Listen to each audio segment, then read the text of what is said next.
Praise the Lord. परमेश्वर की स्तुति हो कि फिर एक बार परमेश्वर ने मौका दिया कि आपके साथ इस माध्यम के जरिए जो है हम रूबरू हो सके। परमेश्वर को बहुत बहुत धन्यवाद हम लोग देंगे। इस लॉकडाउन के समय में जो है मैं ऐसा सोचता हूँ कि आप बहुत सारे वचनों को सुन रहे हैं। बहुत सारे पास्टर्स, प्रचारक जो है ऑनलाइन यूट्यूब के माध्यम से जो है आप तक वचन को पहुंचा रहे हैं। बहुत अधिक रीति से हिम्मत वाला या बहुत अधिक रीति से जो है आज जो चीज़ की हमें ज़रूरत है उन वचनों को जो है हम लोग सुन रहे हैं।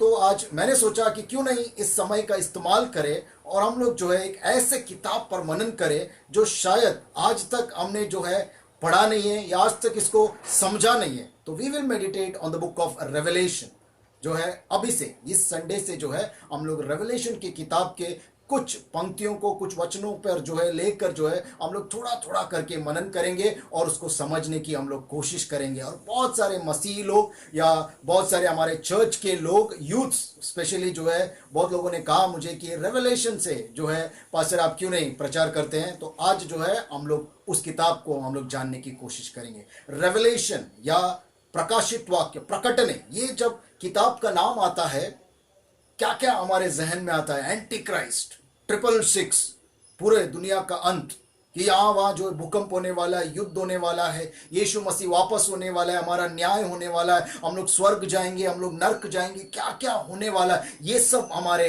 जहन में आता है जब हम लोग ये रेवलेशन के बारे में हम लोग सोचते हैं। और बहुत सारे लोग जो है इस किताब से डर जाते हैं और डर के जो है इस वचन पर, इन बातों पर मनन नहीं कर पाते। लेकिन सच्चाई इससे बहुत अलग है। ये वचन जो है, ये किताब जो है आपके जीवन में एक नया आशीष को लेकर आने वाला है। और सच में अगर आप विश्वास करते हैं तो मेरे साथ जुड़िए और सही रीति से जो है कुछ कुछ लेकर जो है थोड़े थोड़े वचनों पर जो है हम लोग थोड़ी थोड़ी जो है समयों में हम लोग जो है उस बात को समझने की कोशिश करेंगे। आज जो है पहला 3 वचन हम लोग समझेंगे। Revelation chapter 1 versus from 1 to 3, 1 से लेके 3 वचन तक जो है हम लोग समझने की कोशिश करेंगे। जो इंट्रोडक्शन या ब्रीफ रीति से इस किताब में क्या है करके जो है बताया गया है और वही वचन में लिखा गया है। वही वचन के अनुसार जो है जो इंट्रोडक्शन दिया गया है उसी वचनों को जो है हम लोग समझने की कोशिश करेंगे। जैसे कि मैंने कहा, कभी भी कोई किताब हम लोग बोलते हैं तो उसका लेखक कौन है ये पहले जानने की जरूरत है। इस किताब के बारे में कुछ सवालों को लेकर जो है हम लोग मनन करेंगे। कुछ सवालों को जो मैं आपके सामने उठाऊंगा और उस सवालों का जवाब खोजते खोजते जो है हम लोग इस किताब के बारे में जानेंगे। तो पहला जो सवाल है, who is the author, who wrote this book, किसने इस किताब को लिखा है। अगर परमेश्वर के इस वचन को हम लोग अच्छे से पढ़ते हैं, पहला वचन इस रीति से लिखा है, इट इज द मैसेज। ये एक मैसेज है जो परमेश्वर हमें देता है। ऐसा इंग्लिश में ऐसा एक लाइन है, it is the message given by God, dictated by Jesus Christ, delivered through the angel of God to the apostle John. ये इसका लेखक कौन है अगर जानना है तो हम लोग को समझना होगा ये एक मैसेज है जो परमेश्वर देता है यीशु मसीह के बारे में, और यीशु मसीह ये लिखवाता है और ये मैसेज को अपने स्वर्गदूत के द्वारा भेजता है। यूहन्ना जो यीशु मसीह का शिष्य है, उस यूहन्ना को जो ये देता है, और ये यूहन्ना जो है उन बातों को लिखता है जो स्वर्गदूत उसको बताते जाता है। ये पूरा रीति से जो है यीशु मसीह के बारे में है और यीशु मसीह ने जो है इन बातों को कहा है। लेकिन ऑथर जो लिखता है वो अपोस्टल जॉन यानी यीशु मसीह का शिष्य यूहन्ना वो बातों को लिखता है या रिपोर्ट जो है वो बनाता है। जो जो परमेश्वर उसको दिखाता है, जो जो स्वर्गदूत उसको दिखाने की कोशिश करता है, वो सारे बातों को जो है वो अपने शब्दों में अपने समझ से लिखने की कोशिश करता है। He is the author. इसलिए जो है ये पूरा बात समझना जरूरी है। सिर्फ शिष्य नहीं, परमेश्वर का एक मैसेज है, यीशु मसीह ने लिखवाया है, स्वर्गदूत ने जो है उसको लेकर आया है, और अपोस्टल जॉन यानी यीशु मसीह का शिष्य जो है उन बातों को वो लिखने की कोशिश कर रहा है। सेकंड जो सवाल है, दूसरा जो सवाल है, to whom it is written, किसके लिए ये किताब लिखा गया, ये वचन लिखा गया है, यानी ऑडियंस कौन है, ये किसके लिए लिखा गया है। वचन में लिखा है it is written, God is giving message to his bond servants, यानी यीशु मसीह के सेवकों के लिए, दास दासियों के लिए जो है ये वचन लिखा गया है, यीशु मसीह के सेवकों के लिए। आज यीशु मसीह के सेवक कौन है? हर एक कलीसिया यीशु मसीह का सेवक है। हर एक विश्वासी जो परमेश्वर पर विश्वास करता है, यीशु मसीह को मानता है, वो सेवक है, और उनके लिए जो है ये वचन लिखा गया है। ये और किसी के लिए नहीं, हम सभी के लिए ये वचन लिखा गया है। तीसरा जो सवाल है, what is written, what it contains, क्या इसमें जो है लिखा गया है, क्या इस किस बारे में जो है ये किताब हमें बताने की कोशिश करता है। ये अगर सवाल का जवाब हम लोग ढूंढेंगे, ऐसा लिखा गया, it is a predictive prophecy, यानी ऐसी भविष्यवाणी है जो आने वाले दिनों में ये होने वाला है। वचन कहता है it is a prophecy that will take place shortly, यानी बहुत जल्द जो है ये बातें होने वाला है। यानी भविष्य में जो कुछ लिखा गया है ये सब चीजें होने वाला है। भविष्य के बारे में ये किताब कहता है, एक भविष्यवाणी है ये किताब जो हमारे लिए समझना अति आवश्यक है। एटलीस्ट वो भविष्यवाणी जो यूहन्ना के लिखने के बाद जो है ये चीजें होने वाली है।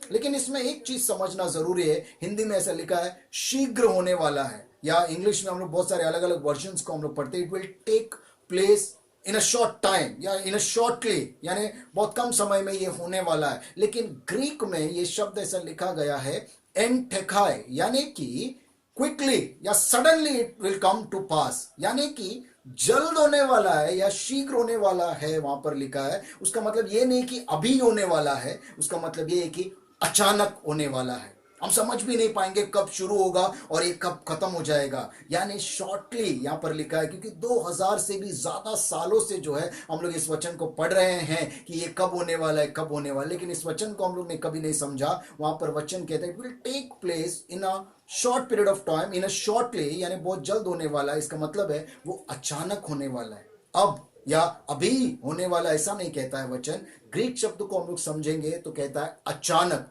यानी सडन, क्विकली, बहुत जल्द रीति से जो है, बहुत अचानक रीति से जो है वो होने वाला है।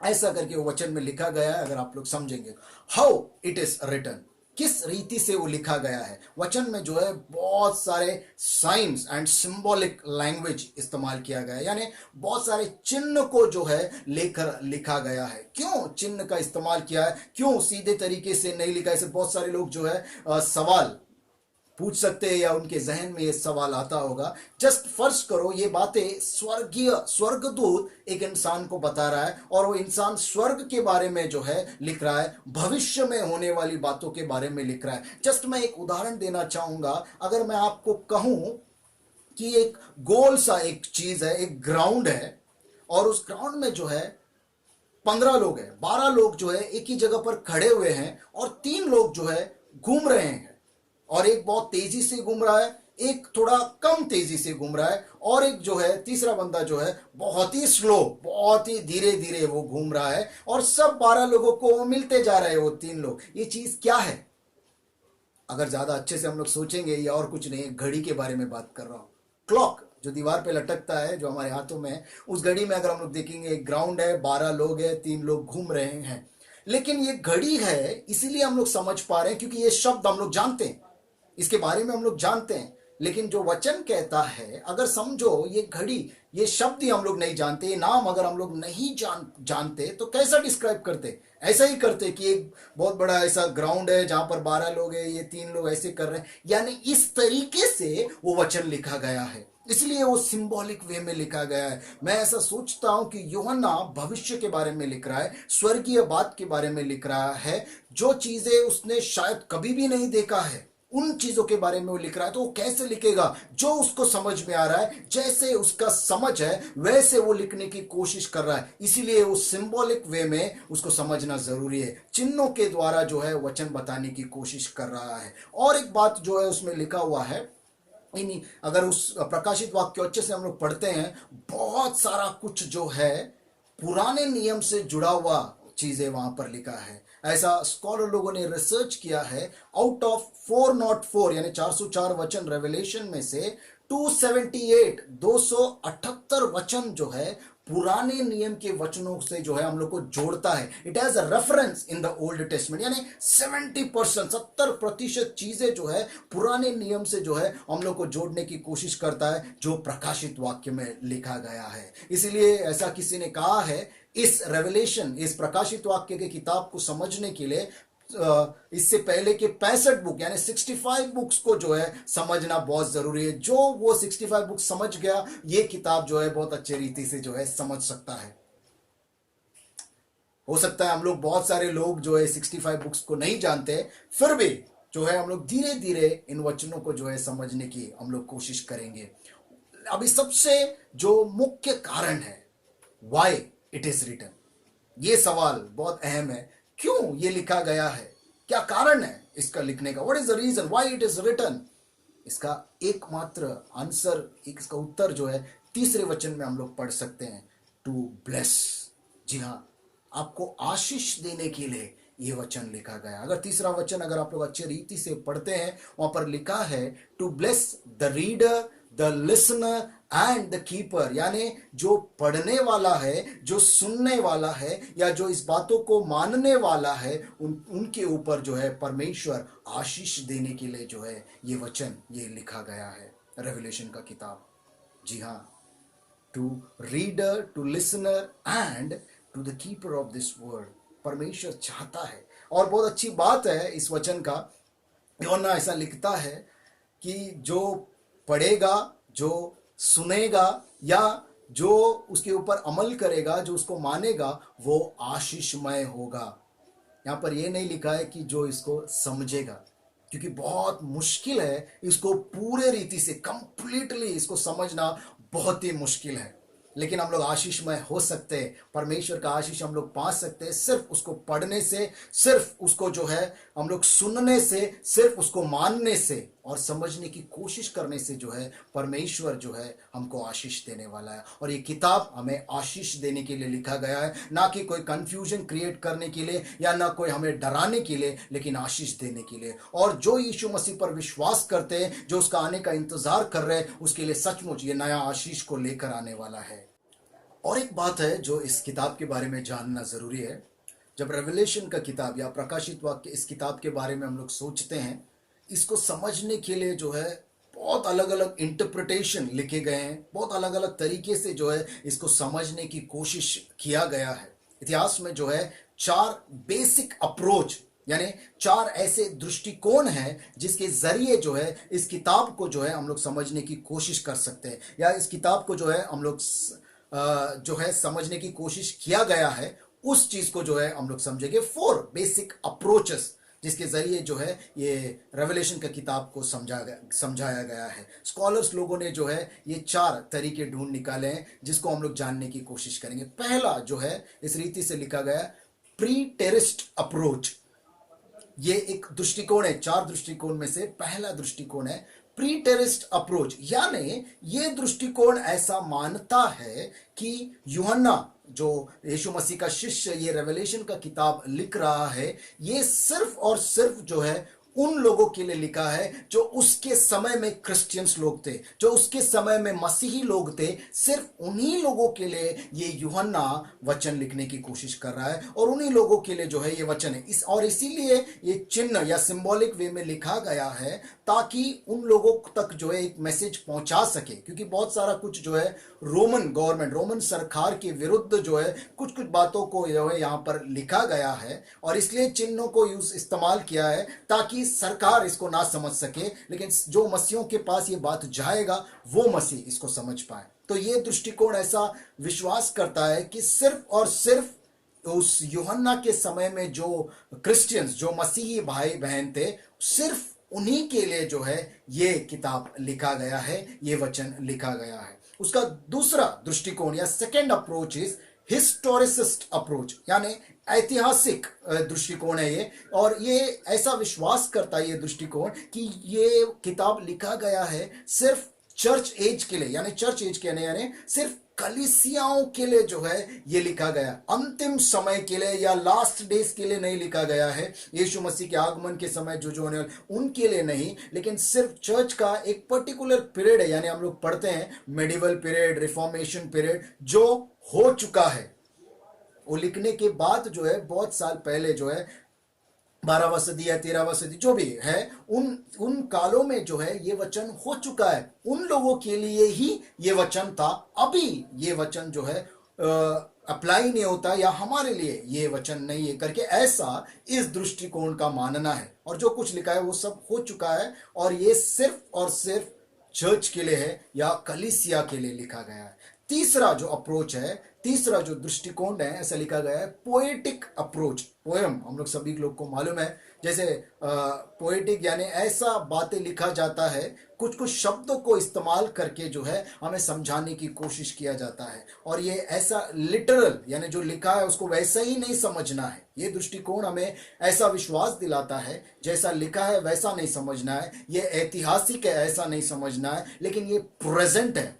यानी ये अप्रोच या ये दृष्टिकोण ये दर्शाता है कि ये उन लोगों के लिए लिखा है जो यूहन्ना के समय में अत्याचार को देख रहे थे, क्योंकि वहां पर उस समय में क्रिश्चियन के ऊपर बहुत परसिक्यूशन था, मसीह लोगों पर बहुत अत्याचार हो रहा था। और उनको हिम्मत देने के लिए, उनको नई उम्मीद जगाने के लिए जो है कि यीशु मसीह आएगा और हमारे सारे क्लेश को मिटाकर जो है यीशु मसीह हमें अपने साथ लेकर जाएगा, सारे दुखों का अंत होगा, ये हिम्मत देने के लिए, एक इंस्पिरेशन, एक एनकरेजमेंट देने के लिए लिखा गया है। और कुछ शब्दों को ऐसा इस्तेमाल किया है पोएटिक की तरह। यानी एक एग्जाम्पल, अगर एक उदाहरण की तरफ में हम लोग देखेंगे, बहुत सारे लोग ऐसा कहते हैं कि मैं तुझसे इतना प्यार करता हूं कि मैं तेरे लिए चांद सितारे तोड़ लाऊंगा। तो सच में वो चांद सितारे तोड़ कर नहीं ला सकते हैं। इसका अर्थ है कि मैं तेरे लिए बहुत कुछ कर सकता हूं। ऐसा ही जो है ये दृष्टिकोण सिखाने की कोशिश करता है। ये उन लोगों से व्यक्तिक रीति से बात करता है, या व्यक्तिक रीति से एक नई प्रेरणा, एक नई उम्मीद जगाने की कोशिश करता है, जो उस समय पर जो है अत्याचार को सह रहे थे। वो मसीह लोग जो अत्याचार को सह रहे थे उनको हिम्मत देने के लिए, पर्सनल मीनिंग यानी व्यक्तिक रीति से जो है इन वचनों को समझकर हम लोग हिम्मत को पा सकते हैं करके ये दृष्टिकोण का ऐसा मानना है। चौथा दृष्टिकोण जो फोर्थ अप्रोच है वो है फ्यूचरिस्ट व्यू, यानी भविष्य में होने वाला चीज। ये अप्रोच या ये दृष्टिकोण ऐसा दर्शाता है, ऐसा मानता है कि ये सब बातें जो है अंतिम समय या यीशु मसीह का आगमन के समय जो जो होने वाला है, एंड डेज, लास्ट टाइम, इस दुनिया का अंत के समय में जो कुछ होने वाला है, वो बातें जो है ये किताब दर्शाने की कोशिश करता है। ये चौथा दृष्टिकोण ये मानता है। अब हमारे सामने एक सवाल उठता है कि हम किस दृष्टिकोण को माने या किस अप्रोच को हम लोग जो है भरोसा करें। अगर अच्छे से इन दृष्टिकोण को हम समझे, इन व्यूज को, इस अप्रोचेस को हम लोग समझे, वचन को हम लोग समझे, तो हम लोग ये कंक्लूजन ये निकाल सकते हैं कि ये चारों भी अप्रोच जो है बहुत हद तक सही है। जी हाँ, चारों भी अप्रोच सही है, चारों दृष्टिकोण सही है, क्योंकि यूहन्ना ने लिखा था सच में उन दिनों के मसीहों से जो है ये वचन बातें करता है, सच में बातें करता है, और उनके लिए भी ये लिखा गया है। और सच में जो है चर्च एज के लिए, यानी इतिहास जो भी चर्च में हो रहा था, हर एक कलीसियाओं के लिए जो है ये लिखा गया है। भले अंतिम समय में हो ना हो, लेकिन ये हर एक कलीसिया के लिए जो है ये लिखा गया है।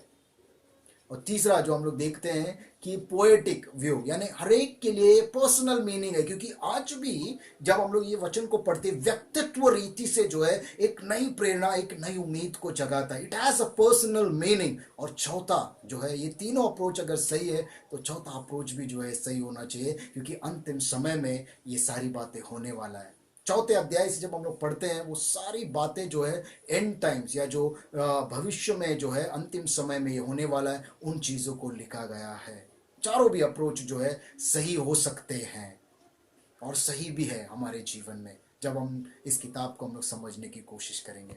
अब हम लोग जानने की कोशिश करेंगे what is the spiritual insight, आत्मिक चीजें जो ये वचन हमें सिखाने की कोशिश करता है। व्हाट इज द लर्निंग, क्या हम लोग इस बातों से जो है हम लोग सीखते हैं, इसके बारे में हम लोग जानेंगे। आज के माहौल में जो है ये वचन हमें बहुत कुछ जो है सिखाने की कोशिश करता है। What is the learning? क्या ये वचन जो है हमें एक सीख देती है? एक चीज जो तीसरा वचन हमें बताने की कोशिश करता है, पहले से तीसरा वचन जब हम लोग पढ़ते हैं वहां पर लिखा गया है, ये परमेश्वर का एक मैसेज है, परमेश्वर का एक वचन है जो हमारे लिए परमेश्वर देना चाहता है। यीशु मसीह के जरिए, उस यूहन्ना शिष्य के जरिए ये बातें लिखा गया, टू ब्लेस अस। परमेश्वर एक आशीष देने के लिए जो है ये लिखा गया है। और किस पर ये आशीष होने वाला है? जो इन बातों को पढ़ता है, जो इन बातों को सुनता है, जो इन बातों को जो है अमल करता है या ओबे करता है या समझने की कोशिश करता है। आज ये वचन हमें सिखाता है, continue continue to be a Bible reader, continue to be a Bible hearer, continue to be a Bible keeper. ये तीन चीजें परमेश्वर आज आपको बताने की कोशिश कर रहा है। आज इस समय में, इस माहौल में जो है हम लोग बहुतायत से जो है हम लोग बहुत अलग अलग बातों को हम लोग सुन सकते हैं, समझ सकते हैं, लेकिन आज जरूरी है हमारे लिए कि हमारा ध्यान हम लोग यीशु मसीह के पास लेकर जाए। यीशु मसीह ही ऐसा एक उम्मीद है, क्योंकि ये पूरा किताब जो है it is a revelation of Jesus Christ. ऐसा कहा गया है, it is the testimony of Jesus which is giving by the apostle John. वो यूहन्ना अपना टेस्टिमनी दे रहा है, जो यीशु मसीह ने टेस्टिमनी जो है स्वर्गदूत के जरिए दिया है। ये यीशु मसीह के बारे में है और ये तीन चीजें सिखाता है। शुरुआत से लेके अंत तक, जेनेसिस से लेके रेवलेशन तक जो है वचन बताने की कोशिश कर रहा है। इसको पढ़ने वाला आशीषित है, इसको सुनने वाला और इस पर अमल करने वाला आशीषित है। आज हमारे जीवन में जो है ये जरूरी है। लॉकडाउन के समय में, इस पूरे माहौल में जो है, हो सकता है हम लोग अलग अलग चीजों को लेकर समझने की कोशिश कर रहे हैं, बहुत अलग अलग चीजें कर रहे हैं, लेकिन जो जरूरी है हमें वो है यीशु मसीह।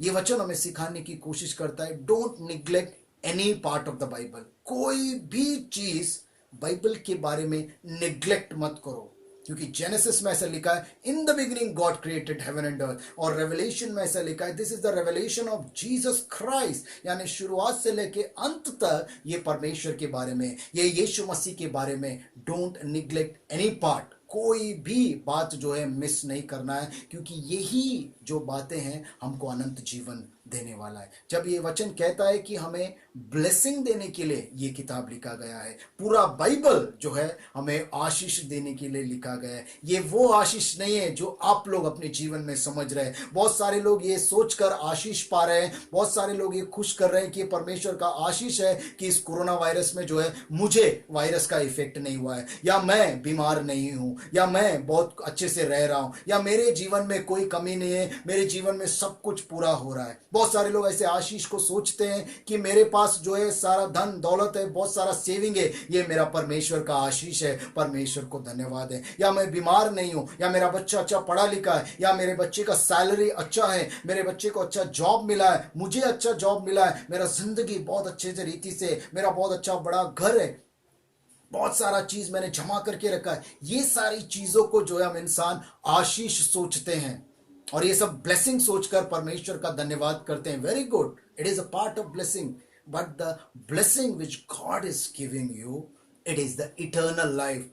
अनंत जीवन का ये ब्लेसिंग, ये आशीष परमेश्वर देना चाहता है। ये सब मोमेंटरी आशीष है जो हम लोग सोचते हैं, क्योंकि 60 साल 70 साल 80 साल के बाद ये कोई भी चीज है जो आप आशीष सोच रहे हैं वो आपके साथ नहीं आने वाला है, वो आपके साथ नहीं रहने वाला है। ये सब चीजें खत्म होने वाला है, क्योंकि एक दिन जो है हम इस दुनिया को छोड़कर जाने वाले हैं। लेकिन वचन हमें सिखाने की कोशिश करता है, वो एक चीज जो हमारे साथ रहने वाला है, वो एक बंदा जो हमारे साथ रहने वाला है, वो है यीशु मसीह। क्योंकि यीशु मसीह आज भी आपके साथ है, और मरने के बाद भी वो यीशु मसीह हमारे साथ रहेगा। आपका धन दौलत, आपका सेहत, आपका जो भी आपका प्रॉपर्टी है, जो भी आपका जॉब है, जो भी आपका घर है, वो आपके साथ नहीं रहने वाला है। और वचन हमें सिखाने की कोशिश करता है, वो अनंत जीवन को पाने के लिए, वो यीशु मसीह को पाने के लिए जो है आज हमें जरूरत है कि हम बहुत अच्छी रीति से इस मसीह को जाने, क्योंकि जो यीशु मसीह को जानेगा वही यीशु मसीह के साथ रह पाएगा। और यीशु मसीह को जानने के लिए जो है ये बाइबल हमारे हाथों में दिया गया है, यही जरिया है। अपना ध्यान इसके पास लेकर आओ। आज ये माहौल में ये सबसे ज्यादा जरूरी है, सबसे ज्यादा जरूरी है कि हम लोग अपना ध्यान वचन पर लेकर आए। आज हमारे बच्चों को हम लोग क्या दे रहे हैं? बहुत अच्छा शिक्षा, इंजीनियर, डॉक्टर, बहुत अच्छी अच्छी चीजें हम लोग ने सपना दे के रखा है, लेकिन हमें परमेश्वर सिखाता है ये वचन उसको देना जरूरी है, क्योंकि ये वो वचन है जो हमें स्वर्ग, जो हमें सच्चा आशीष जो परमेश्वर देता है, अनंत जीवन का आशीष, वो यीशु मसीह हमारे जीवन में देने वाला है। वो आशीष को पाने के लिए यहाँ पर जाना बहुत जरूरी है। इस बाइबल को जो है हमारा ध्यान इसकी ओर लेकर जाना जरूरी है।